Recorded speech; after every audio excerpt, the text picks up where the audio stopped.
Assalamualaikum warahmatullahi wabarakatuh. Waalaikumsalam warahmatullahi wabarakatuh. Perkenalkan, nama saya Mailan Sayyidatun Nisa, mahasiswi PJJ-PAI dari kampus UIN SSC, Universitas Islam Negeri Cyber Syekh Nurjati Cirebon. Di sini saya akan menjelaskan tentang bab toharoh yang menjelaskan tentang najis. Sebelum kita melangkah lebih jauh, kita harus mengetahui apa itu toharoh. Toharoh di sini kita harus mengetahui pembahasan definisinya menurut bahasa maupun menurut istilah. Toharoh menurut bahasa ialah suci, bersih, atau mensucikan diri dari kotoran yang terlihat seperti najis atau kotoran yang tidak terlihat seperti penyakit hati. Sedangkan toharoh menurut istilah adalah menghilangkan atau membersihkan dari hadas maupun najis agar melaksanakan ibadah dengan sah. Kemudian, ada beberapa sarana untuk toharoh, yaitu air, debu, penyamak, dan batu untuk istinja. Di sini kita akan membahas air dan debu sebagai sarana untuk toharoh. Kemudian apa sih tujuan toharoh? Nah, toharoh ini tujuannya ada 4.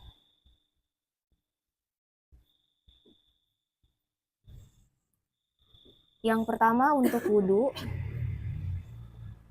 yang kedua mandi, yang ketiga tayamum, yang keempat menghilangkan najis. Saya ulang lagi, toharoh itu tujuannya ada 4, untuk wudhu, untuk mandi, untuk tayamum, dan untuk menghilangkan najis. Di sini saya akan membahas toharoh untuk menghilangkan najis. Nah, saya lingkari dulu.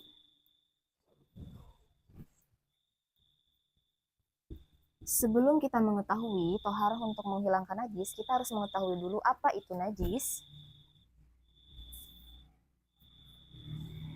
Kita tanya santri-santri di sini terlebih dahulu. Neng, apa itu najis? Sesuatu yang menjijikkan. Kalau secara istilah? Sesuatu yang menjijikkan yang mencegah sajak salat ketika tidak ada unsur yang memperbolehkannya.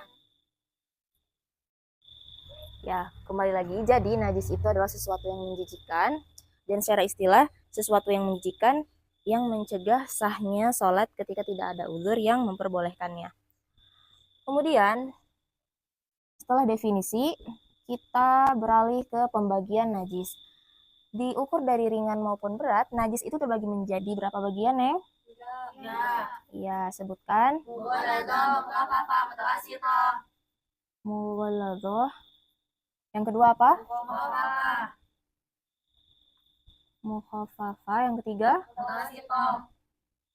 Mutawassithah.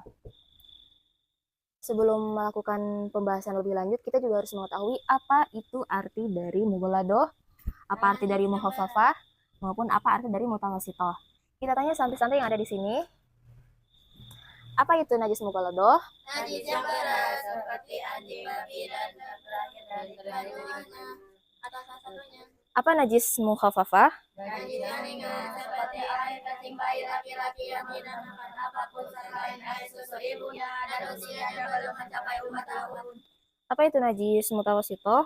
Najis yang sedang yaitu semua najis selain najis mughaladah dan najis mukhafafah. Balik aku. Nah, seperti yang diterangkan para santri di sini, najis mughaladah adalah najis yang berat seperti anjing, babi, maupun keturunannya ataupun salah satu dari keturunannya. Contohnya, anjing menikah dengan anjing menghasilkan anak anjing, maka anaknya disebut memiliki najis mughaladah. Kemudian anjing contohnya menikah dengan, kawin. Contohnya anjing kawin dengan kambing. Kemudian lahirlah daripada mereka misalkan kambing. Maka kambing itu dikenai hukum najis apa? Mughaladah. Iya, karena anak kambing itu adalah hasil dari perkawinan antara anjing dan kambing. Nah, begitupun kalau babi, misalkan babi kawin dengan kambing ya. Anak yang dilahirkannya misalkan kambing, maka kambing itu dikenai hukum najis mughaladah karena orang tuanya adalah babi dan kambing. Kemudian najis mukhafafah adalah najis yang ringan, yaitu najis dari air kencing bayi laki-laki yang belum makan atau minum apapun selain air susu ibunya. Dan bayi laki-laki itu usianya belum mencapai 2 tahun, maka air kencing yang keluar dari bayi tersebut dihukumi najis mukhaffafah. Jika ada pertanyaan, apabila ada bayi umur 1,5 tahun lalu kencing, maka air kencing itu dihukumi najis apa? Mari kita tanya santing-santing ada di sini. Bagaimana jawabannya, Neng? Ada bayi umur 1,5 tahun kencing. Nah, air kencingnya dihukumi apa? Iya, ditafsil. Apa itu ditafsil? Diperinci. Iya, diperinci. Bagaimana perinciannya?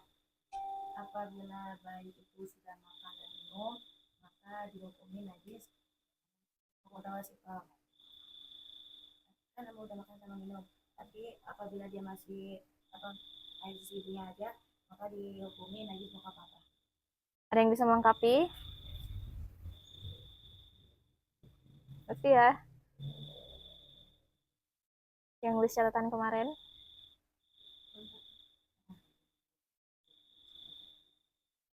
Ada bayi yang umur 1,5 tahun, tapi masih makan dan minum,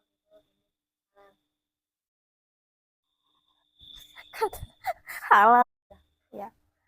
Nah, untuk menjawab pertanyaan tadi, apabila ada bayi umur 1,5 tahun kencing, maka hukumnya itu ditafsil. Yang pertama, apabila bayi itu laki-laki dan belum minum atau makan apapun selain air susu ibunya, maka dihukumi najis mukhaffafah atau najis yang ringan. Kemudian apabila ada bayi laki-laki sebelum umur 2 tahun sudah minum atau makan sufor, contohnya atau MPASI, selain air susu ibunya, maka air kencingnya dihukumi najis mutawasithah. Iya.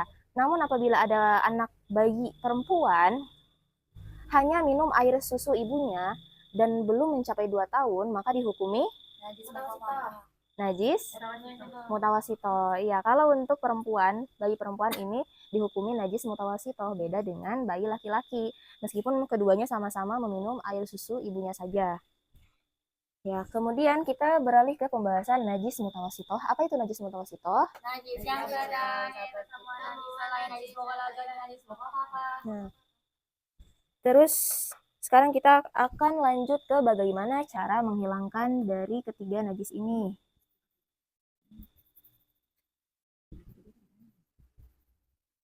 Cara menghilangkan ketiga najis ini. Bagaimana cara menghilangkan najis mughaladhah? Kita tanya ke para santri yang ada di sini. Ada santri laki-laki.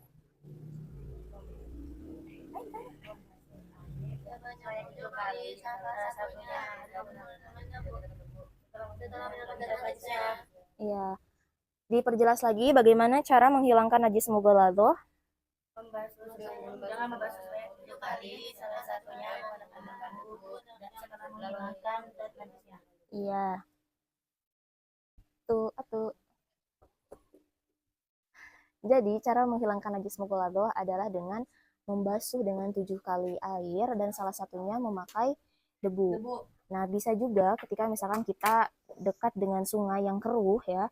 Misalkan kaki kita itu terkena sentuhan air liur dari anjing.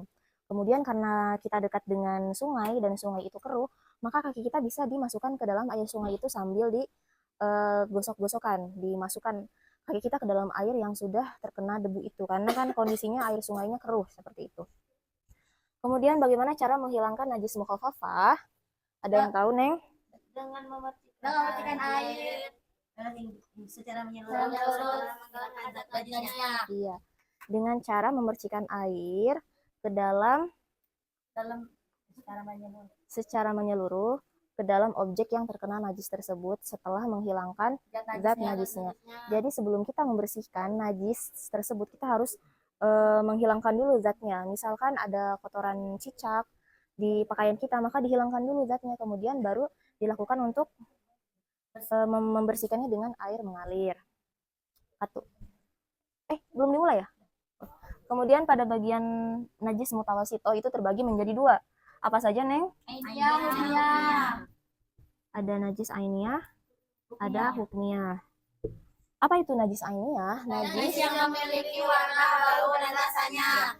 Najis ainiyah adalah najis yang memiliki bau, rasa, dan warnanya. Sedangkan najis hukmiyah adalah najis yang tidak memiliki warna, bau, dan rasanya. Lalu bagaimana menghilangkan najis ainiyah? Dengan menghilangkan warna, bau, dan rasanya. Ya, dengan menghilangkan warna, bau, dan rasanya. Lalu bagaimana menghilangkan najis hukmiyah? Cukup dengan mengalirkan air di atasnya. Ya, cukup dengan mengalirkan air di atasnya.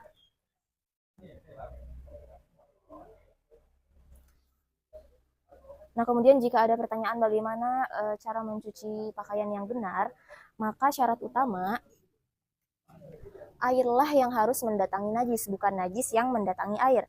Nah, kebanyakan di kita misalkan pakaian ini terkena najis, dimasukkan ke dalam ember. Jangan dulu, maksudnya biasanya di kalangan kita tersedia ember dan tersedia air. Kemudian air ini didatangkan najis yang terdapat dalam pakaian. Maka itu air yang terdapat dalam ember ini hukumnya tidak mensucikan karena syarat utama adalah air yang harus mendatangi najis, bukan najis yang mendatangi air. Maka yang harus dilakukan adalah sediakan ember, kemudian taruh pakaian yang terkena najis, baru alirkan air di atas pakaiannya. Kemudian dikucek-kucek dan dihilangkan, dibuang airnya. Kemudian pada bilasan kedua baru boleh dicampurkan dengan deterjen pakaian yang sudah bersih, yang sudah dibilas air pertama kali itu. Sekian pembahasan dari saya mengenai toharoh di dalam menghilangkan najis, baik najis mughaladoh, najis mukhafafah, dan najis mutawasitoh. Wassalamualaikum warahmatullahi wabarakatuh.